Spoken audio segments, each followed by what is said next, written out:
Time to bring in the heavy hitters. My man, Arash Madani, reunited from our days together. We worked at the Score. Of course, now he's doing a great job covering the Blue Jays and all things for Rogers Sports. Arash, first and foremost, thanks for making the time today. Brian Cashman was the appetizer. You, of course, are the main course.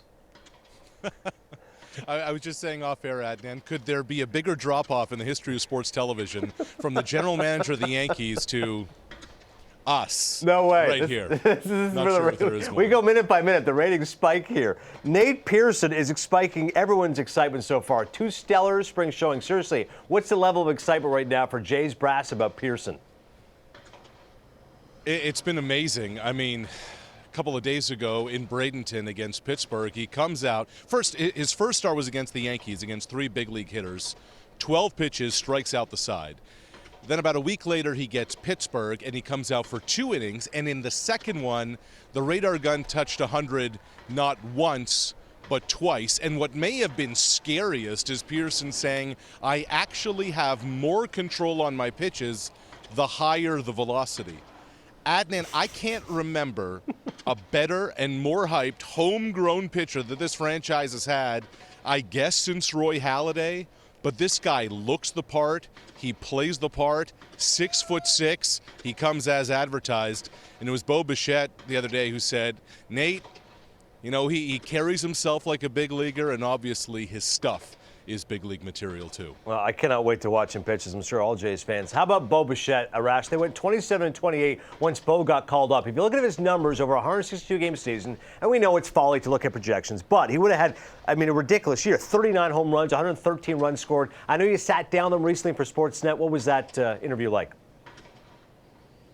It was interesting because Bichette, he has a disdain, Adnan, for losing. This guy has no patience for any of that. And the Blue Jays hope to get 150-plus games out of him starting at shortstop.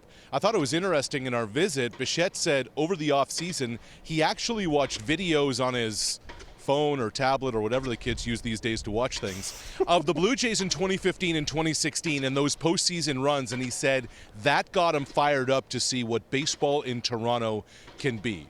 Now, Bichette works out in the offseason right around here in St. Petersburg. He goes to his high school field, works out with a couple of teammates there. And Charlie Montoyo, the Blue Jays manager, told him, I want you to do in the winter leading into 2020 what you did in 2019. Bichette did exactly that. Defensively, he's worked on a few things. But he said, when you look at the last 6 weeks of the season, we played teams hard, and there were teams that didn't want to play us.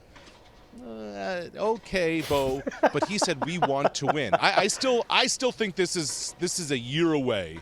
The Blue Jays are a year away from being in any kind of conversation.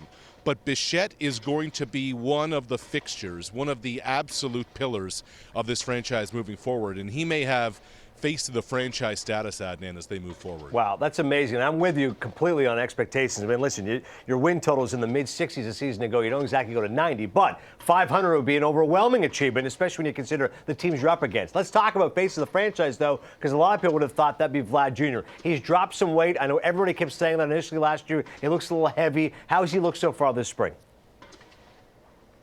He looks good, and he made a real emphasis not only on his body, but on his defense, too. He was going back and forth from the Dominican Republic to the facility here in Florida to be in the weight room and to work on his defense. A lot of people are wondering whether or not he's going to make the transition from third to first, and he said, no, I want to be a third baseman. Matter of fact, he went to Yadi Molina's charity softball tournament in Puerto Rico, and the Blue Jays' third base coach, Luis Rivera, lives there. He's from there. And his offseason home is there. And Vlad called up Louis and said, hey, let's go to a field and take ground balls. So even on vacation, even for 4 or 5 days, Guerrero wanted to work on his defense. They're working on the first step with him. If Guerrero can continue to put things together defensively, that is going to be a massive step forward for him. And this timing at the plate is slowly coming around. He and Bichette said, we're feeling a little off through the month of February. It's now feeling a little comfortable. Guerrero learned a lot last year, Adnan. First year in the big leagues, a lot of the spotlight, a lot of the pressure was on him. I think this year a lot of that will be taken away because he's not the novelty anymore, and so he can focus on what he's doing, and absolutely transforming that body was part of it. Yeah, there's so much excitement about the offense, but you and I both know the pitching is going to be important. Yunjin Ryu, Tanner Roark, Chase Anderson, Matt Shoemaker, 1.57 ERA last year he started with before he got hurt. So, listen, caution the expectations. At some point, it's going to be a lot of fun. Arash Madani, always a pleasure. Guy, you know I'm a big fan of yours. Mark Kayafa might be the biggest fan of yours in both of our countries. Hopefully we'll catch up soon. Croc Rock in Toronto. A pleasure.